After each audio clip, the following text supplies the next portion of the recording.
ಇನ್ನು ಡಿಕೆಶಿ ಪರ ಆಪ್ತ ಶಾಸಕ ಇಕ್ಬಾಲ್ ಹುಸೇನ್ ಕೂಡ ಡಿಕೆಶಿ ಪರ ಬ್ಯಾಟಿಂಗ್ ಮಾಡಿದ್ದಾರೆ. ನಮ್ಮ ಗುರು ಡಿಕೆ ಶಿವಕುಮಾರ್ ಜಪ ಕೂತಿದ್ದಾರೆ. ಡಿಕೆಶಿ ಅವರು ಯಾವ ಡೇಟ್ ಕೊಡ್ತಾರೆ ಅದೇ ಫೈನಲ್. ನಮಗೆ ರಾಜಕೀಯ ಶಕ್ತಿ ನೀಡುವ ಧ್ಯಾನಕ್ಕೆ ಕೂತಿದ್ದಾರೆ.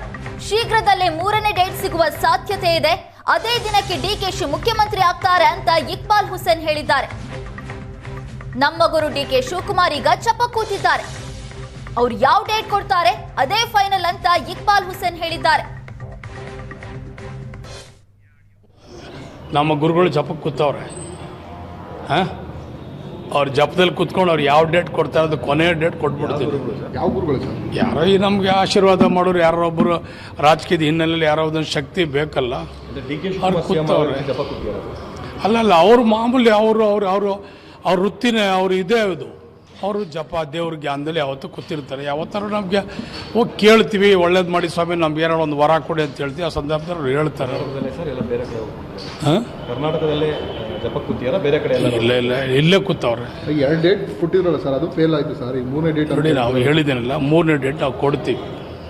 ಅತಿ ಶೀಘ್ರದಲ್ಲೇ 3ನೇ ಡೇಟ್ ಕೊಡ್ತೀವಿ. ಆ ಡೇಟ್ಗೆ ಅವರು ಅಧಿಕಾರ ಹಂಚಿಕೆ ಬಗ್ಗೆ ಮಾತಾಡುವವರು ಬೀದಿ ನಾಯಿಗಳು ಅನ್ನುವ ಹೇಳಿಕೆಗೆ ಸಂಬಂಧಪಟ್ಟಂತೆ ಸಿದ್ದು ಆಪ್ತ ಸಚಿವ ಮಹದೇವಪ್ಪ ಹೇಳಿಕೆಗೆ ಡಿಸಿಎಂ ಡಿಕೆಶಿ ತಿರುಗೇಟು ಕೊಟ್ಟಿದ್ದಾರೆ.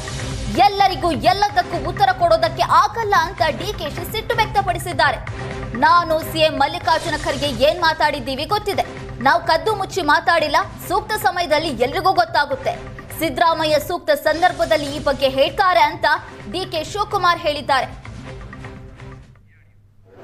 ನಾನು ಮಹದೇವಪ್ಪನಿಗೆ ಉತ್ತರ ಕೊಡಕ್ಕೆ ನಾನು ತಯಾರಿಲ್ಲ.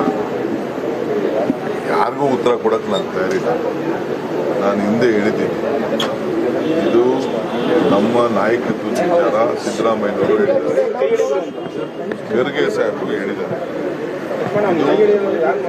ನಾನು ಸಿದ್ದರಾಮಯ್ಯನವರು ಮತ್ತು ಹೈಕಮಾಂಡ್ ನಾವೆಲ್ಲ ಸೇರಿ ತೆಗೆದುಕೊಂಡಿರುವಂಥ ಒಂದು ತೀರ್ಮಾನ. ಆ ತೀರ್ಮಾನ ಏನಿದೆ ಅಂತ ಟೈಮ್ ಬಂದಾಗ ಉತ್ತರ ಸಿಗ್ತದೆ. ಏನು ಕದ್ದು ಮುಚ್ಕೊಂಡು ಇಬ್ರು ಗುಟ್ಟು ವ್ಯವಹಾರ ಏನಿಲ್ಲ. ಸಿದ್ದರಾಮಯ್ಯನವರೇ ಟೈಮಲ್ಲಿ ಏನು ಅದಕ್ಕೆ ಉತ್ತರ ಹೇಳಬೇಕು ಅದನ್ನು ಜನಕ್ಕೆ, ರಾಜ್ಯ ಜನಕ್ಕೆ ನಾನಿದನ್ನು ನಿಮಗೆಲ್ಲ ಇಲ್ಲ. ನಾನೇನು ಹೇಳಬೇಕು.